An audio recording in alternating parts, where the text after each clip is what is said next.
All right, welcome to the unboxing video of Empire of the Stars. Here's the game. Man, it weighs a ton. You can't tell, but this game is really heavy, packed to the top with components. So if you look inside the box, let's take the lid off here. There we go. You've got on top here the solo rule book, which you may or may not have seen before, but here are the solo rules. It's got a page of that. Inside there's a couple more pages. And on the back, a little bit about using the same solo deck in a regular game of Empire, so you can see how that works. But if you got the Emperor version of the game, it has all the components, or you could have gotten the solo version, of course, as an add-on. But there's the solo rules. I'm going to set those aside. Here's the rule book. You can see that. It's 16 pages long. Let's open it up, take a look. There's all the glorious color. There's the components listed out for you. Here's the setup. You can see how to set the game up. Gameplay and player powers described. Then each of the roles you can take. There's Explorer and Steward, Merchant, Engineer, and Scientist. And then Warlord, of course, takes a little bit of explanation. And then we've got Region on the back there. On the very back of the rule book, you've got playing with 2 players, which is a variant in the game, only because the game really encourages a lot of interactions and calling for allies and such in combat. And of course, 2 players takes that out. Also, the role selection is different in 2 players. The way you select roles, you actually select 2 roles, and then you pass to the other player, and they select 2 roles. Just makes the game run a little bit better, I think. Also, there's a description of how to play without the player powers, which is a little bit easier for first-time players. And thanks to all the playtesters who spent a lot of hours making sure this game works well. So that's the rule book. Looks really good. Very nice quality material there for the rule book. Now you can see inside the game, here's everything as it comes to you. Again, if you got the Emperor Pledge, has everything. Let's start off with the scepter here. You can see that. Let's open it up. Take a look here. There we go. This is a metal scepter. So can you see it there? Yeah, it's pretty cool, isn't it? It's a metal scepter. That tells you whose turn it currently is, and you can hand that around from player to player. So that's the scepter. That comes in every copy of the game. Here's the metal coins. Let's take a look at those. Open that up here. We've got these big gold coins. Again, we'll open these up. You hear that clankety clank. These are really heavy coins. Can you see them there? Wow, they're so cool. I love these. Feel the heft of those, and you can hear the sound of them clanking. Those are so cool. Set all those aside here. Then you've got the 1 coins too, and they're a different shape. I never like coins that are the same shape. I like different shaped coins. You can see all of these here. Look at that. Ooh, so pretty. Can you see those? Yeah. Very neat. Same on the front and back. They're etched. We can tell that. They're washed. They look just amazing. These coins are just so cool. Love the coins in the game. Okay. That's all of that. Let's look here now. This is the cylinder you use to select roles. It's just a transparent cylinder. It's really good size though. Then there's cubes you use to keep track of your resources on your player board. So that's what those are for. Here's more cubes for the 5th player. Again, this is the full game, so it has the 5th player in it as well. Here's your rivets. When you put your combat dials together, you'll use those to put your rivets together. Take those away. All right, so this is inside the box. Now, one thing you probably didn't know we were going to do, but we did, is we created this nice little box here as an insert. So it has a lid on it. You can take the lid off. You can put in there whatever you want. It's really designed to hold the ships so they're safe for sending out to you when the game rattles around in the hands of our postal services. But here you can see there's 5 different colors: blue, red, green, yellow. Sorry, that's white, not green. Here's the yellow, and there's the green ships. Let's take a few out here and take a look at them. So you've seen these before in photographs, but here they are in their bag. So there is one of the ships. It really has nice detail on it. I think they'll paint nicely if you want to paint them, or if not, you don't have to paint them. Let's look at some more here. And that was the Dreadnought for that color. Here's the cruiser. You can see it there. Yeah, looks good. And then you've got your fighter ships here. They're pretty small, but you know, they're fighters, so they have to be. You can see the detail on those. Look really good. Oh, did you get that? Yeah, there you go. Pretty cool, huh? That's just the green ships. Want to look at some more? All the ships are different in the game. Just give me a second here. I'll show you some more of the ships. Let's take a look at the yellow ships, for example. Here are those guys. And I like yellow's my favorite color to play with. Here is its Dreadnought. You can see it. Yep. Again, the details are really pretty good. The plastic is it's a pretty hard plastic. It's like the ships from Galactic Emperor and quality of the plastic. There you go. That's the top of it. See that? Looks really good. And again, you've got fighters in this color. And there they are. Let's see if it focuses here. There we go.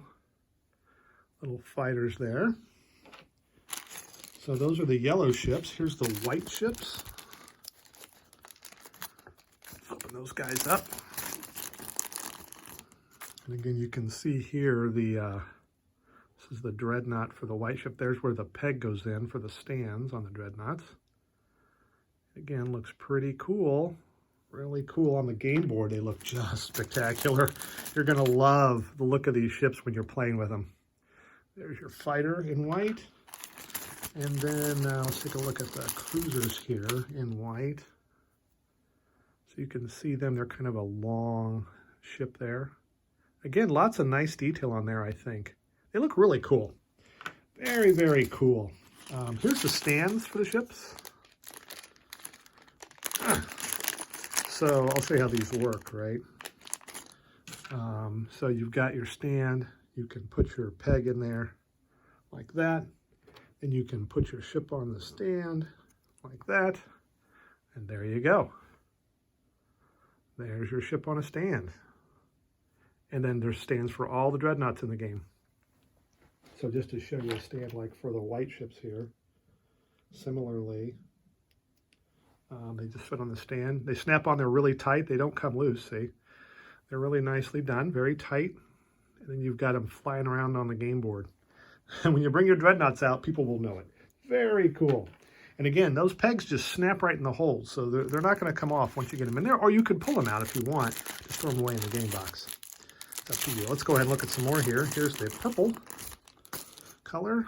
And everybody says, oh, this looks like Star Wars. Well, it wasn't really intended to look like Star Wars, but I guess it does look like maybe one of the Star Wars ships. This is your Dreadnought again. You can see that. Nice little details there. Your guns and your engines. Yeah. Again, I think if someone wanted to dry brush these, that would be cool. Here's your cruisers for purple. Notice all the ships are different in the game. It's kind of a cool looking shape there. And you've got your fighters, if you prefer purple. Purple's an uncommon color in games, isn't it? I like it a lot. There you go. There's your cool little fighter ships. Pew, pew, pew, right? And then finally, we've got our red here. Take a look at the red color. Yeah, kind of like a big ship, right? Really cool ship there. There's a peg hole in it. Again, lots of good detail. I think if you dry brush these, it would probably look really cool. I might do that myself. Get me a nice dry brush color that complements the ship color. There's that, the cruiser. And then finally, sorry for that, the fighters in here. And there they are. They're really small for the red color, but you can pick them up. And they move around cool. You don't want them taking out too much space because you'll have a lot of fighters in the game. They had to be kind of small. Okay, that's all the ships. And again, this nice little container here that has the snap-on lid. Something like that. And then you can put that in your game box and put all your, whatever you want to put in there, tokens or whatever, but put your ships in there. That's what we're thinking. Okay, let's get into the more of the game here. So these are the player boards. Let's take a look at these. These are double, can you see that? They're double thickness. They're very, very thick. Really, really hard. You've got places to put your ships as they're damaged. You've got places to put your cubes to track, you know, your resources going up here. It's an entire reference for the game. So while you're playing, really all the rules are right in front of you. The cost for ships, your combat stats right here. This is where you put your colony tokens and star bases while you're playing. And then everything about the game is here. Really the whole game rule set is right here as a reference. You can keep track of all your resources and everything. So it's really good. This took a long time to figure out how to get this to work well. It's super glued well now. It looks great. You can see it's double depth, right? So these have actually places to put your cubes. They won't jiggle around once you get them in there. Maybe I could show that here. Let me get some cubes out. Hang on. So there's actually 3 colored cubes there. Can you see those for your resources? Then, of course, this one goes here. It just goes right in there. And that's for your metal. Just like that. And then you've got your polymers. See how those fit in there? So you can easily track where you're at. And again, they don't shuffle around when you're moving them. And they fit great. You go right in there perfectly. And you can track your resources. And they, again, they're not good. If you bump the table, you're good, right? They'll stay in their little holes there. So that's how that works. And that was the white one. And there's one for each color. So there you go. That's the green. See that okay? You've got your yellow, my favorite color, nice and bright. Got your purple, and you've got your red. You can see kind of it has its own color there. So those are the player boards. Really, really nice, super thick. Let's look at some of the cards here.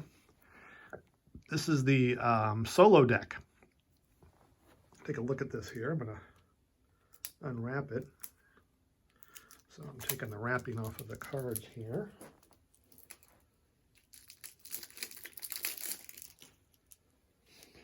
And here you go. I think you've probably never seen these either before. The solo rules explain how these work, but basically you've got some story going on here, and you've got an event that takes place. These are the combat stats, and all the cards have different combat stats on them. So you actually take a random card to show what the combat is like for the opponent you're facing in the solo games. And this is the role that they pick. And there's rules for how this works, but there's just a lot of, all these cards are unique in the game. They do different things. They affect you in different ways. Like this one here says, you must lose half of your metal rounded in your favor. So 3 metals becomes 2, so it actually takes metal away from you. Generally, the cards are bad, not always bad. Let's see if we can find some other ones here. Communications, return colonies, discard credits, pay credits. You may buy a technology from your hand for free. So that's a good one. You get a major breakthrough, right? So you'll get good things and bad things. And on the back of this deck, there's actually a map of the game. So if you see the board here, those are the story cards. So they begin the game and you get a random kind of story set up here. And as you play, I'll just explain really quickly here how this works. There's cards for each role in the game. See that word on the back, like that's Regent, this says Warlord. Notice that it has, this is the actual game board, and here's a little star map thing here. And that's where your opponent moves to.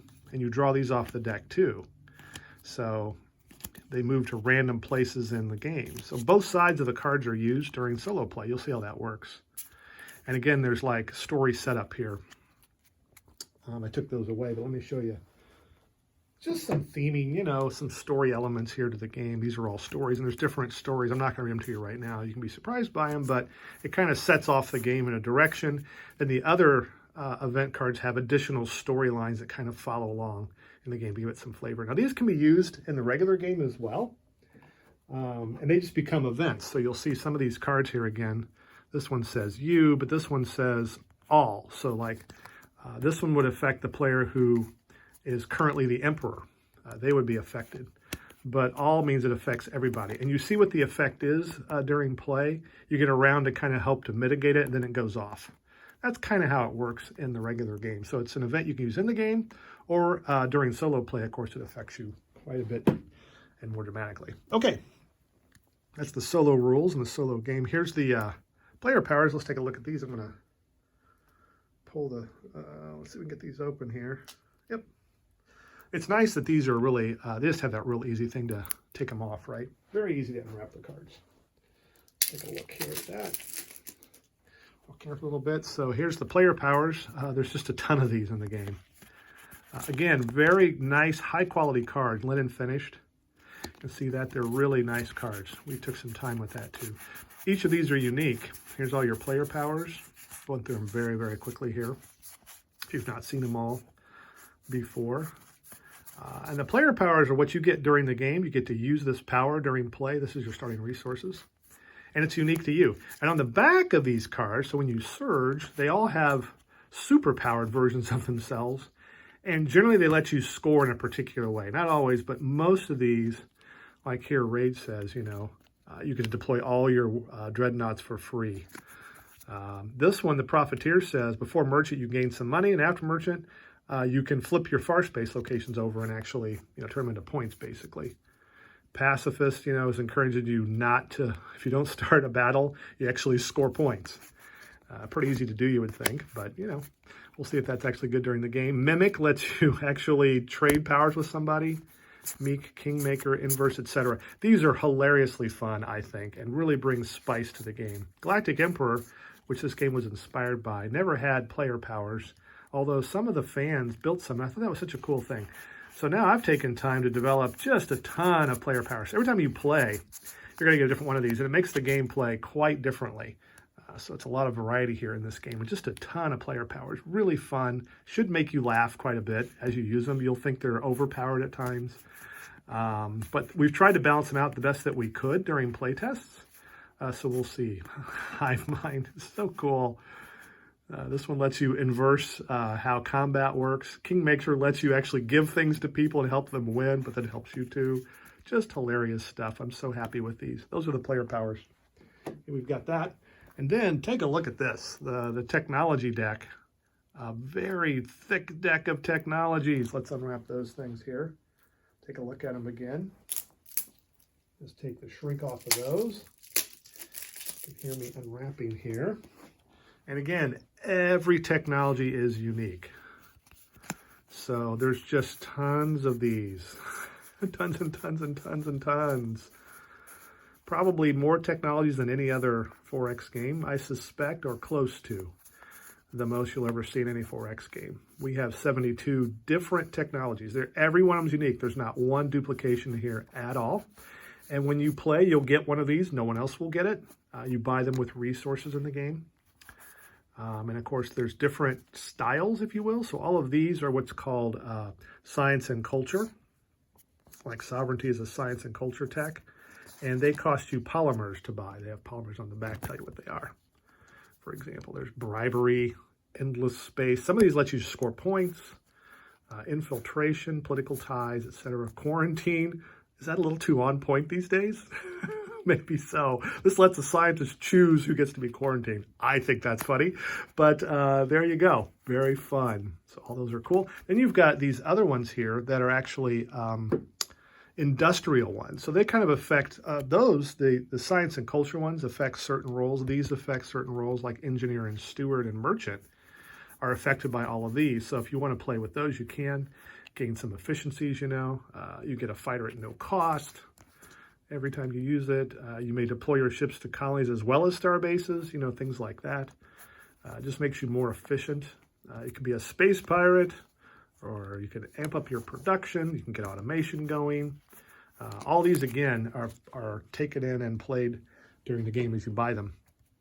Then all of these are just purely military. They're all warlord modifications. And there's tons of these too.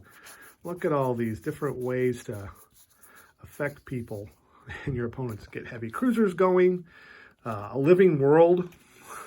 So you actually get combat strength for polymer producing planets. You can call in requisitions, call in the Marines. Arcade, another comical one where your dreadnought actually splits into fighters. It's inspired by the old game Asteroids, so isn't that fun? Death Ray, just destroy things. Hacker, Invade, Ion Camouflage, and Face Shields. Again, some of these showed up in Galactic Emperor where we had, I think, about 12 or 14 techs. Now we've got 72 different technologies. I hope you don't want any more than that. That's a lot. Okay, now we've got the punch boards. This is actually most of the weight of the game. I'm going to dump this out here a little bit. Set the board aside now. So I'm going to, oops, my camera. Let's set the game board aside just for a second. We'll come back to that. So here are the punch boards. I'm not going to punch all these out because we're going to give this game to a lucky backer. And I'm not going to punch it all. They can punch these out themselves. But this is the combat dials for player who's yellow. There's the throne. I'm not going to assemble that for you right now, but you get the idea, I hope, for it. Maybe I'll show you an assembled throne here in a minute. Again, there's one for each player color. And these punch out very, very, very easily. So, again, I'm not going to punch all those out right now. Here's the punch boards for the planets. And let me turn these over here so you can kind of see them a little bit better. So here you've got the edicts in the game. This actually is the market tile. These are galaxy tokens in the game. And here's the normal cardboard tokens. If you got the captain's pledge, you'll be using these tokens, and they're fine. They're nice. Let me punch a little bit out here just to show you how thick they are. So take this one out here. See how easy they punch out here? Nice little tokens there. And you can see this just comes right out, really punches well. This is a planet, has 2 energy on it. Again, the logo's on the back there as you shuffle those up and pick them. So that's how that works in the game. And we've got a lot of those. So a lot of planet tiles. And these are empty space tiles that actually appear in the game too. So you can see all of that, right? A little bit of a glare there. There's one blank edict. It just fit on the punch board, right? I guess if you wanted to make your own edict, you could. And then this is the Chaos Edict, which is how the game begins. Really, it does nothing. It just makes the game go forward. Yeah, all players, oops, turn this around here. All players score 1 colony token. So that's how the game advances so quickly. And will play in 2 hours because as it comes around the table, back to the Emperor, everybody will score a token. And as the tokens get drained, of course, the game comes to an end. There's your wormholes, asteroid fields, etc. So very, very cool there. I'm going to set these all aside. Hope you're enjoying the unboxing. We got one more thing to look at, which is the game board. Let's take a look at the game board here. I'm going to open it up, show you what it looks like here. There we go. So nice game board. Let's put a ship on the game board here in my favorite color. You can see how the ships work here. So there's a ship, right? Let me find the action selection token here. So that's the cylinder here. It goes like right there while you're playing, and you can move it to the next one, etc. So that's how you actually select your actions in the game. Got your spaceship there. So that's the game board. Nice size, very nice quality, but as a bonus, so this is one layout of the Galaxy, we can turn the game board over and we have another layout of the Galaxy, a different one. The action selection's over on the side now. And the difference between the two sides, I think, is probably already obvious to you, right? This one's going to let you get to people very quickly. You can fight over the center of the Galaxy. Whereas the other side, which is kind of the standard size side of the board, we'll take a look at that here. You can see this one, the action selection is kind of blocking the middle of the Galaxy. So you have to fly around it in the game. And when you play on this side, it's kind of this player's against that player, or this guy's against this guy, or this gal's over here attacking over here. You can block and you can bottleneck people. Whereas on the other side of the board, again here, there ain't none of that going on. You can get across very quickly to everybody. It's a very different feel to the game. What a nice replayability I thought it would be to have another version of the game board that you can play on. Should be fun. I'm going to do one more thing here maybe.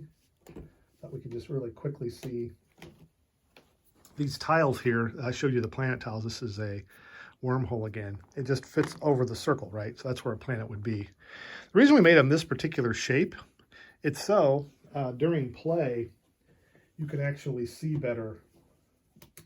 I'll show you how this works here, right? You've got the planet tile, and they're designed this way so the planet fits right there. It also has a little bit of a hook on it right there. So when you put your ships on it, it doesn't cover up the resources. That's something we did deliberately. Again, you can see there as you play the game. You put those out there, but you don't cover up the resources. So that's nice to see. And then you're watching, of course, the market up here, which you can't really see. There it is up there at the tippy top up here. And here's the throne down here. Here's where you put your tokens for Farspace. You can see the cost of them right there. That's the game. So that's all the components in the game. Again, thank you so much for backing this. I'm really thrilled to have this game in production. I'm really excited to get it out to everybody. But this game, this copy I just unboxed for you, is going to go to one lucky backer. And I've already notified them that they're getting the game. So if you haven't seen an email from me yet, you're unfortunately not the person getting it. But if you have received that email and you know who you are, we've corresponded. This game is coming to you. And I can actually tell you the person's name here. Just 1 second. I'm going to go just make sure I got it right. I'll look up that person's name again.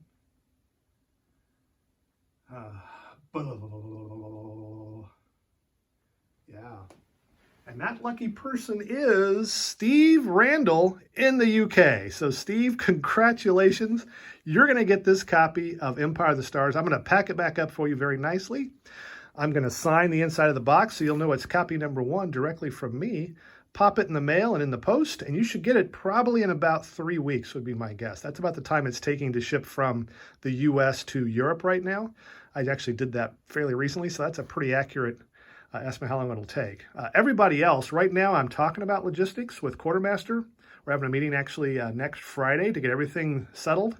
And so the ship should be leaving China pretty soon. When it arrives in the US, Quartermaster will get those out for you. So hopefully, again, in April-ish. It might leak over to May. I hope not, but I'll keep you posted. You should be getting your copy of this game as well. So Steve will have his about 6 or 8 weeks earlier than everybody else. Congratulations again to Steve. Again, thank you, everybody. I hope you've enjoyed this unboxing. It's pretty quick. Got to see all the components, and I'll talk to you later. Thank you very much.